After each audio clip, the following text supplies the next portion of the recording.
안녕하세요, 한창원 변호사입니다. 오늘 말씀드릴 내용은 같은 말은 한 번만 반복할 경우 기존 프레임을 지켜서 해야 하는 이유에 대해서 말씀드립니다.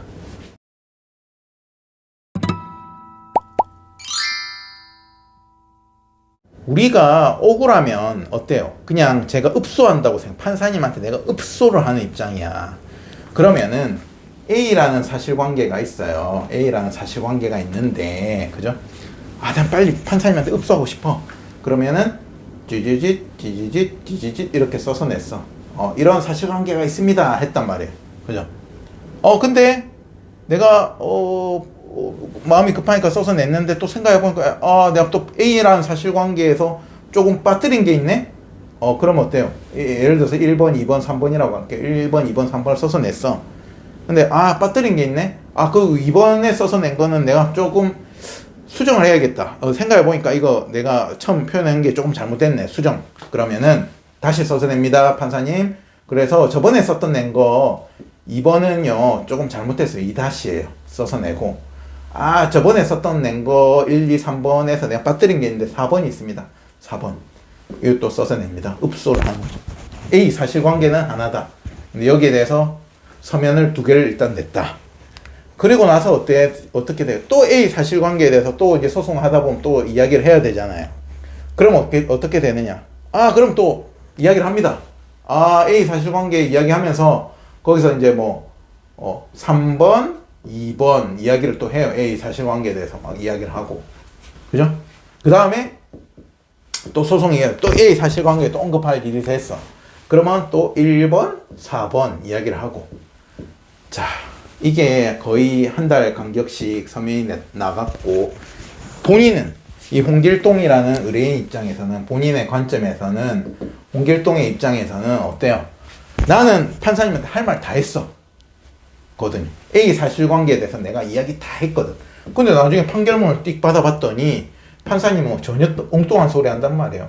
A 사실관계 인정 못 해주겠다. 어쨌든 읽어봤는데 뭔 소린지도 모르겠고 나 인정 못 해주겠다. 이렇게 나왔단 말이에요. 그러면 홍길동은 본인의 관점에서는 매우 억울한 거야. 내가 판사님한테 서면 한 번, 2번, 3번, 4번이나 냈는데, 4번이나 냈는데, 왜 사실관계를 인정을 안 해줘? 판사님, 잘 보세요. 판사님 잘 보세요. 내가 어떻게 써서 냈냐면, 1번, 2번, 3번 써서 냈고, 그때 여기 두 번째 서면에서 내가 2-로 수정했고, 4-로 수정했으니까, 결국에는 1번, 2번, 2-3, 4를 내가 분명히 이야기를 다 했는데, 이야기를 다 했는데 왜 인정을 못 해주냐. 잘 보면 내 말이 맞는데, 이런단 말이야. 그런데 이렇게 주장을 할 것 같으면 홍길동의 입장에서는 섭북에 1, 2, 3을 내뱉었을 것도 아니고, 그죠? 설령 내뱉었는데 내가 좀 수정을 해야 되면, 두 번째 서면을 나갈 때 이렇게 2-랑 빠뜨린 거 4 편집해가지고 막 이렇게 또 전혀 다른 글로 써서 내는 게 아니고 다시 제대로 1, 2, 3, 1, 2-3, 4를 정리해서 내야 되는 거예요. 그 다음에 그 뒤에 이 A 사실관계가 언급될 때마다 이 프레임을 그대로 지켜서 1, 2-3, 4를 이야기를 했어야 되는 거예요. 계속 이렇게 갔더라면 첫 서면이 조금 엉망이었더라도 최종 판사님이 판단할 때 1, 2-3, 4를 보고 이 A 사실관계를 받아들일지 말지를 제대로 판단해 줬겠지. 근데 이렇게 난잡하게 쪼개지고 표현할 때마다 다른 이야기하고 다른 방식으로 표현하고 이렇게 해놓으면은 판사님 입장에서는 이걸 어떻게 서면은 내겠는데 이게 숨은 그림 찾기 하는 것도 아니고 퍼즐 맞추기 하는 것도 아니고 판사님 입장에서는 시간은 유한한데 어떻게 이걸 다 검토해가지고 중복되는 거 A가 서면을 4개 냈구나 3번은 중복되니까 빼고 2번은 2-로 수정되었으니까 4번은 빠뜨리니까 넣고 이렇게 정리를 해가지고 판단을 해주면은 정말 좋은 판사님이신데 판사님이 그렇게 좋은 판사님만 만나기를 기대하고 운에 맡겨서 소송을 하실 수는 없잖아요. 그러니까 갑갑한 사람이 웅을 판다고 내가 갑갑한 사람이고 내가 의뢰지휘고 판사님한테 성적표를 받아야 되는 학생의 입장이라면 내가 처음부터 똑바르게 방식을 정해가지고 일관된 주장을 해야 된다는 말씀입니다. 이런 경우가 굉장히 많아요. 그리고 A 홍길동의 입장에서는 어때요? 자기는 억울하다. 이거야. 자기는 A 사실관계가 팩트라는 걸 본인은 알지. 그죠? 아는 것과 내가 판사님한테 제대로 설명을 해서 그 판결을 받는 것은 전혀 다른 이야기예요. 아시겠죠? 그렇기 때문에 내가 실제로 뭐 범죄, 무죄, 나는 실제로 범죄를 저지르지 않아서 억울해.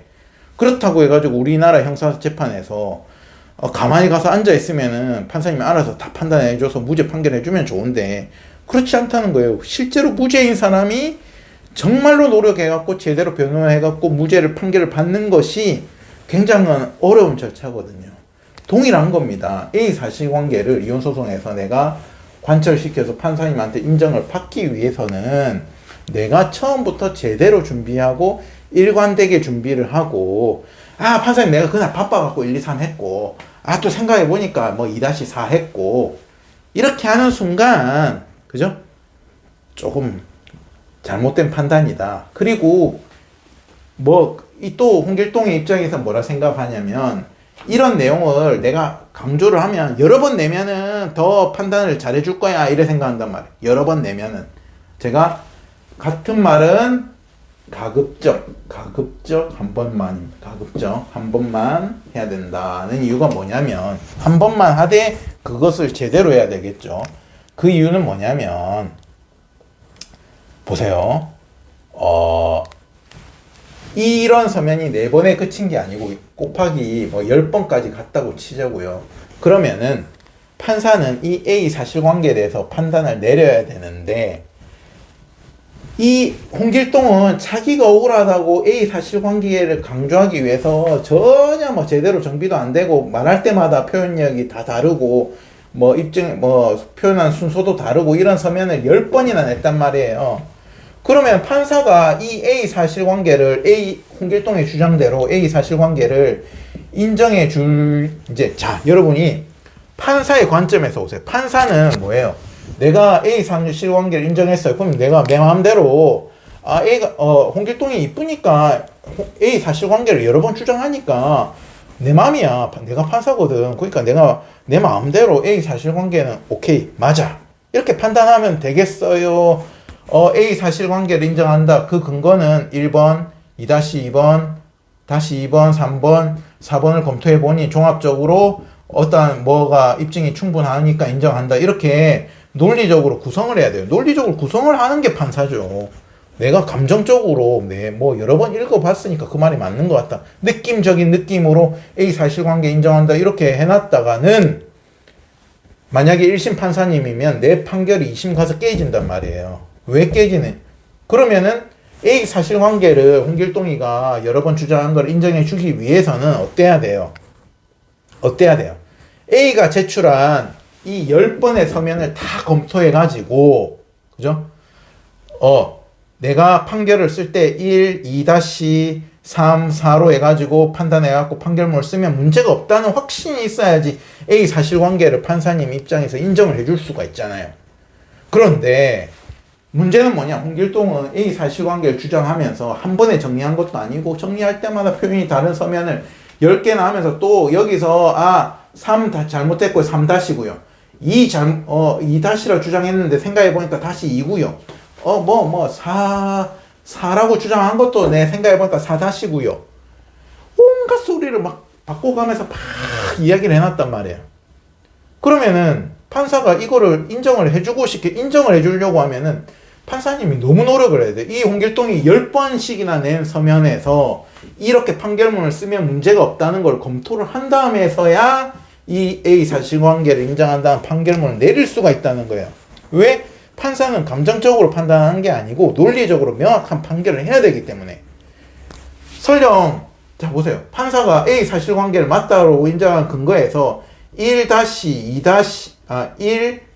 2-3, 4를 논거로 해서 A 사실관계 인정 판결을 했어. 근데 나중에 봤더니 판사가 누락을 했던 거지. 왜냐면 홍길동이가 주장하면서 4라고 주장해놓고 나중에 여기서 4-라고 바꾼 거야. 그 바꿨는데 분명히 A가 홍길동이 주장이 4-라고 이야기했는데 판사가 이 앞에 주장만 보고 4라고 놓은 거를 달아가지고 A 사실관계 인정해버렸으면 이 판결문은 어때요? 잘못된 거잖아. 그러니까 판사 입장에서는 이렇게 뭐 말을 많이 한다고 판사님이 읍소한다고 해갖고 들어주는 것이 아니고 결론은 이 판결에 대한 내용이 딱 아구가 명확하게 맞아야 되는데 도대체 홍길동이는 말할 때마다 표현이 계속 달라지고 조금씩 달라지고 정정하고 수정하고 다시 내고 이렇게 하니까 A 말이 맞다는 판결을 판사는 가급적이면 안 해주고 싶은 거야. 홍길동의 반대편은 김길동이라고 할게요. 김길동은 이렇게 안 하고 실제로는 사실관계는 A 사실관계가 맞지만은 B라고 사실관계가 B라고 주장하면서 김길동은 일관되게 뭐 주장을 했단 말이야. 서면 딱 명확하게 한 번에 딱 정리해가지고. 그러면은 판사 입장에서는 이게 A 사실관계가 맞는 것 같기도 한데 판결문 쓰려고 하니까 너무 괴롭거든. A 사실관계를 인정하는 판결문을. 그러면은 판사의 마음은 가급적이면은 뭐 B 사실관계 봤을 때 크게 뭐 사실관계 문제되는 거 없으면 B 사실관계가 맞다.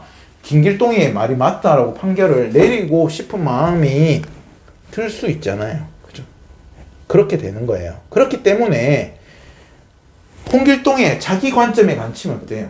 판사 입장은 생각도 안 하고 상대방 입장은 생각도 없고 내 관점에 갇히면 내가 억울하니까 막 말을 뱉는단 말이에요. 1, 2, 3, 2-4, 3, 2, 다시 4는 다시 4-4로 수정하고요. 뭐 하고요. 해서 10번이 온다. 그랬을 때 그걸 꼼꼼하게 다 검토해가지고 홍길동의 말이 맞습니다라고 판단을 해줄 판사님이 많지 않다. 아시겠죠?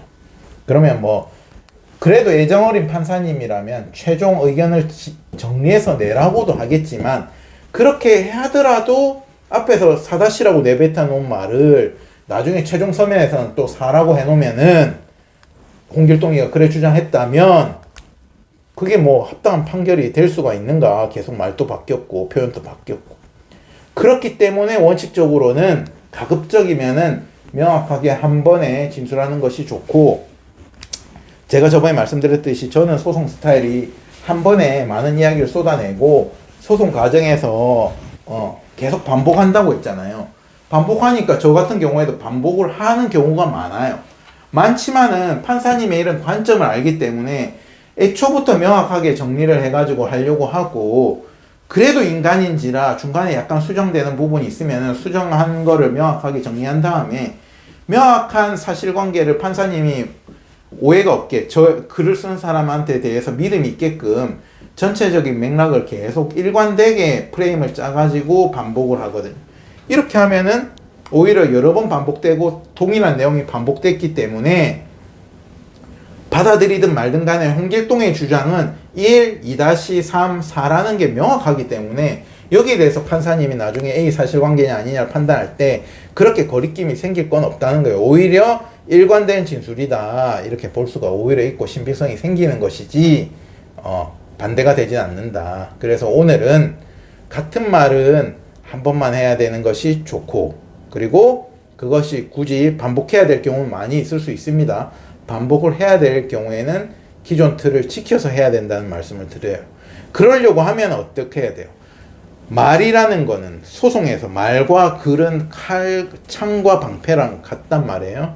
그렇기 때문에 내가 명확하게 준비가 됐을 때 내뱉는 것이 좋다. 명확하게 한 번에 생각해 보니까 뭐가 바뀌고 생각해 보니까 뭐가 다르고 이런 것들은 가급적이면 최대한 줄여서 한 번에 정리해 나가는 것이 좋다. 오늘은 여기까지 말씀드립니다. 감사합니다.